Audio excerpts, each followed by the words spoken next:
I am saying, every guy leaves me, we might be able to think, what is that feeling? Like, what does it feel like when a guy leaves me?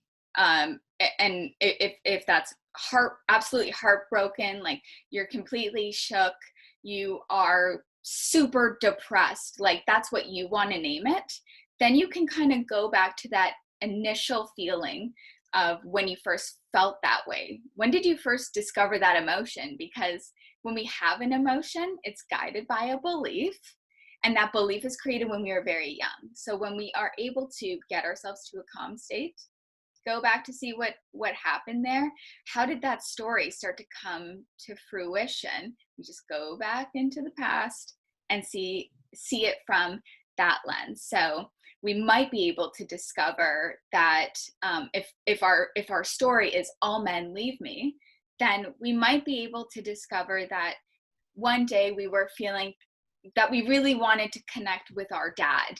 Like we just needed our dad that day. Doesn't matter why, that's not important. We're kids. And all of a sudden our dad he has to go to work. He had to go to work that day. And he didn't know what you were feeling. He didn't know what was going on for you. And he's like, I've got to go. And maybe those are even his exact words. I've got to go. I've got to leave right now. And all of a sudden, as a kid, you don't even know it, but it just changes you.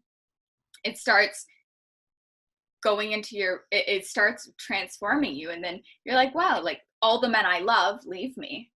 My dad left me. Like I physically saw it, right?